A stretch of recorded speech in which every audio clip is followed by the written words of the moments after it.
Shalom, selamat pagi Bapak Ibu Saudara yang dikasih Tuhan. Kita bertemu kembali dalam acara Renungan Pagi Spiritual Life. Pagi hari ini kita akan kembali melanjutkan pembacaan Alkitab kita yang terambil dari kitab Kejadian pasal 3 ayat 20 sampai 21. Kejadian 3 ayat 20 sampai 21. Saudara, ini masih merupakan bagian dari kisah manusia di Taman Eden.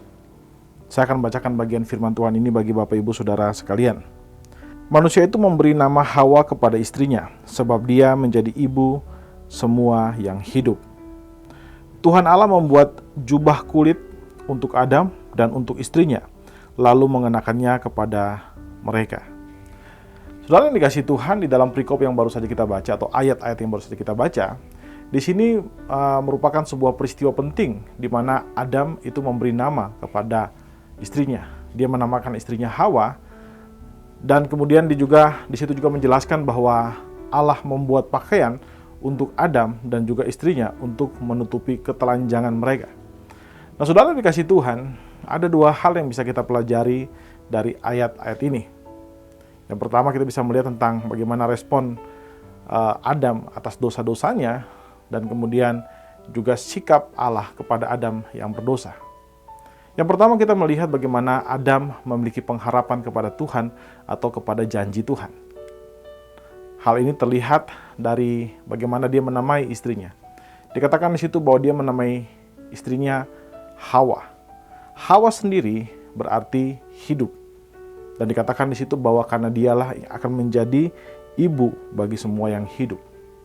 Nah, saudara, beberapa penafsir melihat bagian ayat ini dan mereka menjelaskan bahwa apa yang Adam lakukan, yaitu memberi nama Hawa kepada istrinya, merupakan sebuah harapan Adam, khususnya kepada janji Tuhan, bahwa keturunan wanita ini akan meremukkan kepala ular, sebagaimana ditulis dalam Kejadian 3 ayat 15. Saudara, apa yang dilakukan oleh Adam ini merupakan pengharapan yang dia miliki kepada Allah, bahwa melalui keturunan Hawa, maka Tuhan akan menyalurkan kembali kehidupan kepada manusia.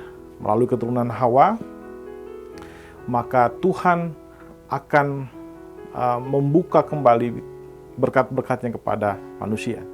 Kita tahu bersama bahwa pada saat itu mereka sudah mati karena mereka sudah makan buah dari pohon yang dilarang untuk dimakan. Harusnya Adam tidak menamai Hawa dengan Hawa, karena Hawa berarti hidup. Suatu istilah yang kontradiktif dengan atau bertentangan dengan kondisi mereka saat itu, karena mereka sudah berdosa dan Tuhan bilang bahwa mereka akan mati. Tapi Adam melakukan hal yang berbeda. Dia menamai istrinya Hawa karena dia memiliki pengharapan bahwa keturunan istrinya ini akan kemudian menghancurkan kepala ular atau menghancurkan dosa yang mengikat mereka, sehingga mereka bukan lagi dikuasai oleh kematian, tapi mereka akan hidup karena keturunan itu akan menghancurkan kepala ular itu. Nah, saudara yang dikasihi Tuhan, apa yang dilakukan oleh Adam ini mengingatkan kita bahwa di dalam keadaan apapun, hendaklah kita selalu berharap kepada Allah. Karena itu, berharap kepada Allah adalah jalan keluar yang terbaik saat kita mengalami situasi-situasi yang sulit di dalam kehidupan kita. Hal kedua yang bisa kita pelajari adalah bagaimana Allah merawat Adam yang sudah berdosa. Dikatakan di sana bahwa setelah Adam berdosa, Allah tidak meninggalkan Adam begitu saja, tapi Dia hadir dan memberikan perlindungan bagi mereka.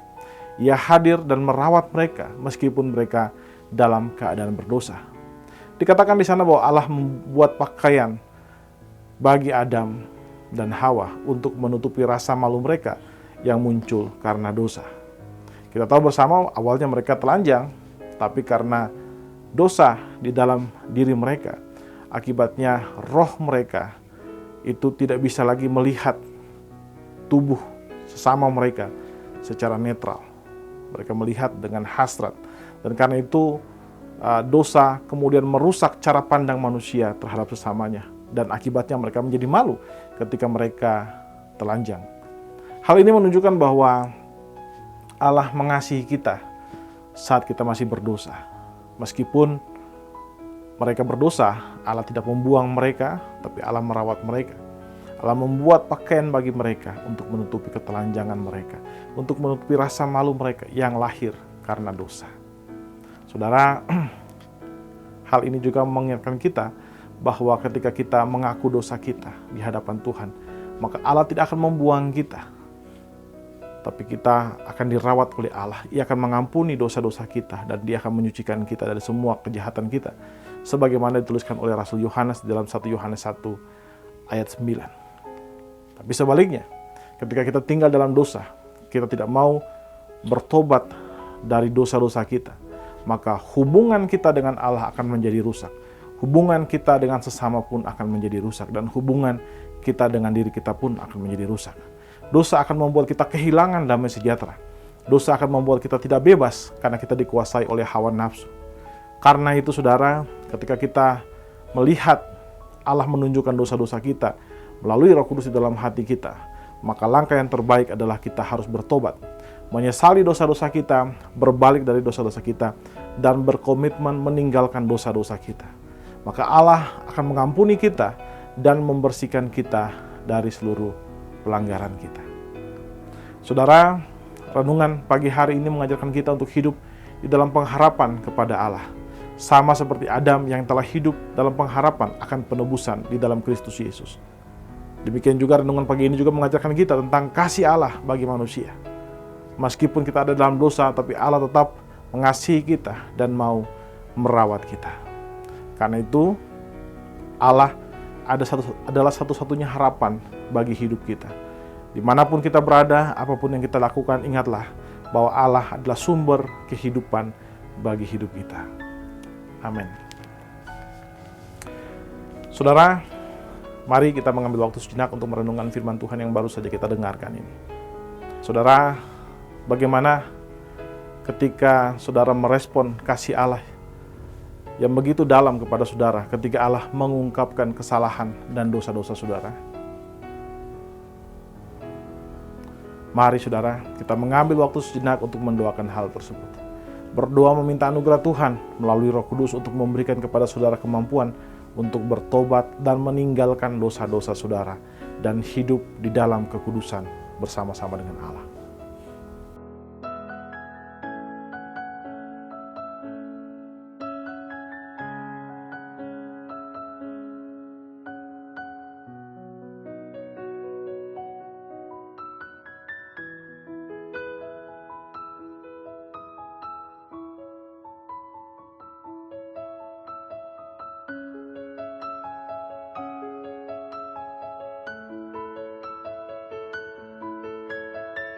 Saudara, marilah kita hidup di dalam kekudusan. Mari kita tundukkan kepala, kita berdoa.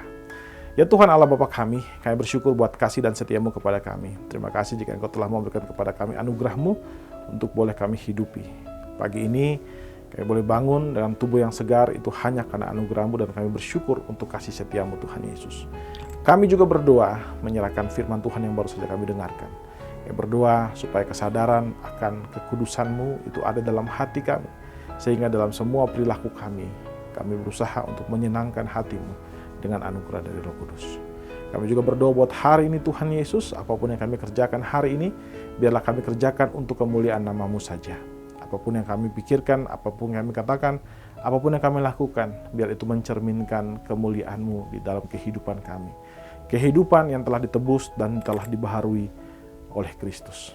Terima kasih Bapa. Kami serahkan hari ini ke dalam tangan kasih dan karunia-Mu saja. Dalam nama Tuhan Yesus kami berdoa. Amin. Men, Bapak Ibu Saudara yang dikasihi Tuhan, demikian renungan kita pada pagi hari ini. Selamat pagi, selamat beraktivitas, dan Tuhan Yesus memberkati Bapak Ibu Saudara sekalian.